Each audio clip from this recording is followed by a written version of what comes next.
नमस्कार दोस्तों, मेरा नाम है सुमित और आज हम देखेंगे कि कैसे हम लोग 50 लाख के होम लोन के ऊपर 29 लाख बचा सकते हैं। और मैं 100% श्योर हूँ कि जो नंबर्स मैं इस वीडियो में दिखाऊंगा आपको, वो देख के आप शॉक हो जाओगे।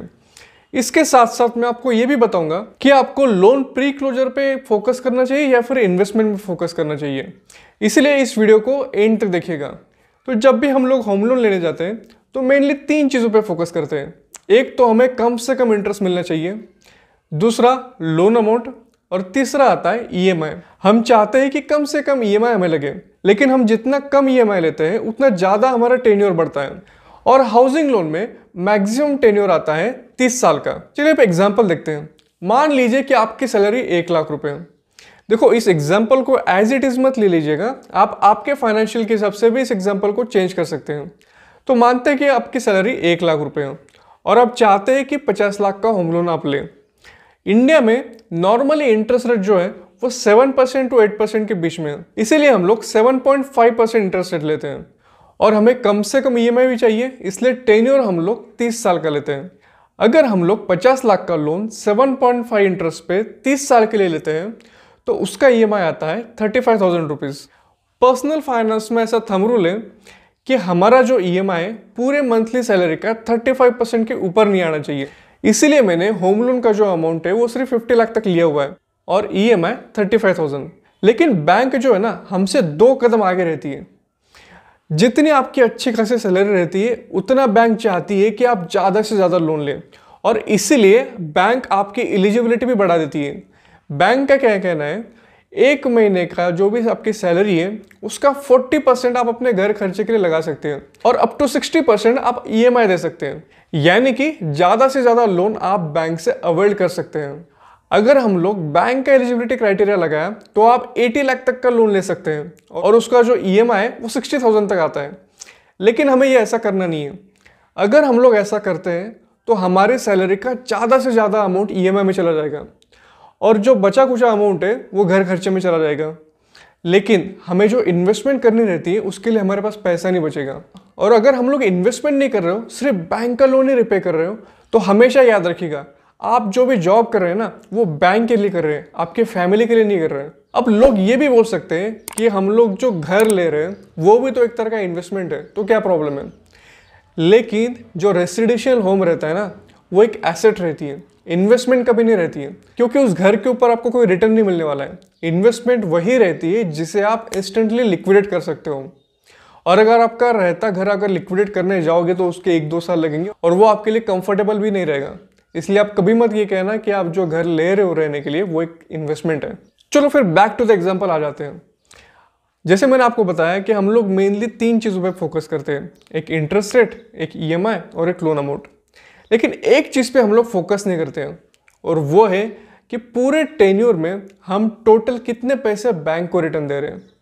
अगर हम लोग ये एग्जांपल लेते हैं ना, तो 30 साल बाद हम लोग बैंक को 1,25 लाख रुपए रिटर्न कर रहे हैं, जो कि एक बहुत बड़ी अमाउंट है।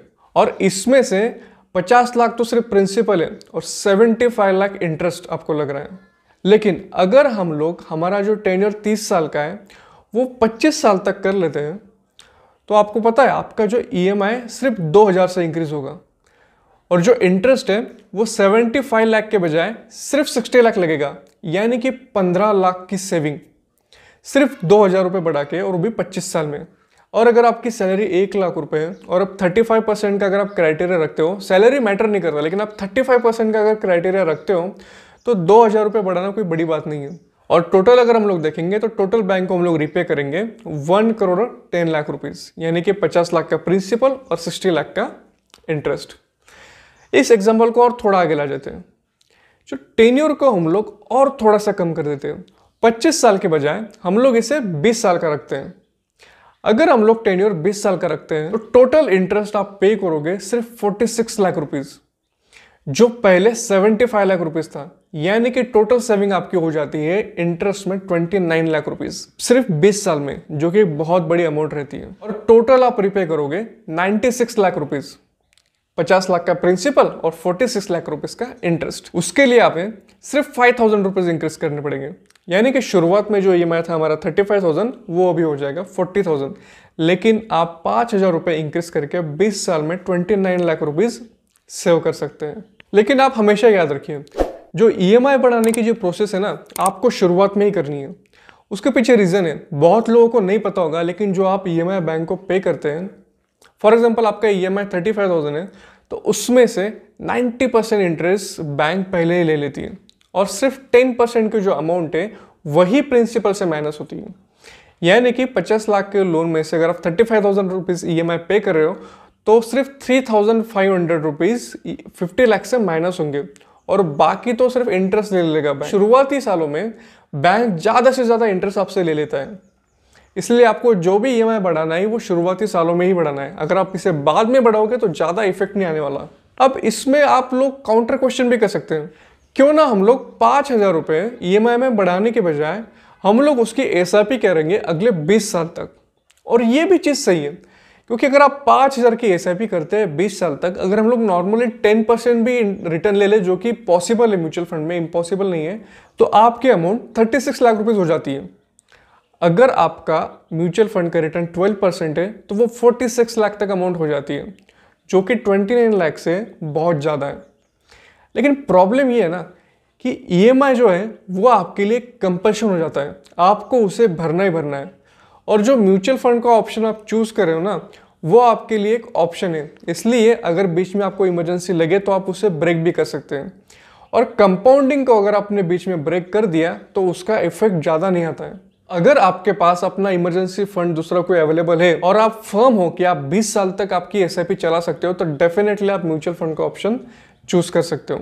तो अब आपको पता चल गया होगा कि क्यों पर्सनल फाइनेंस में एक महीने की सैलरी में से सिर्फ 35% तक की सैलरी ही आपको EMI में पे करनी चाहिए, ताकि जो रिमेनिंग सैलरी है उसमें से आप इन्वेस्टमेंट भी कर सकते हो, या फिर आपको अगर EMI बढ़ाना है तो उसके लिए आपको स्पेस भी मिलती है बढ़ाने के लिए, और आपकी जो लाइफस्टाइल है वो भी चेंज नहीं होती है। तो अगर आपको ये वीडियो अच्छा लगा है तो आप इसे अपने दोस्तों के साथ भी शेयर कर सकते हैं और इस चैनल को सब्सक्राइब कर सकते हैं, क्योंकि मैं इस चैनल पे नए नए पर्सनल फाइनेंस के आइडियाज और इसके साथ ही स्टॉक एनालिसिस भी करता रहता हूँ।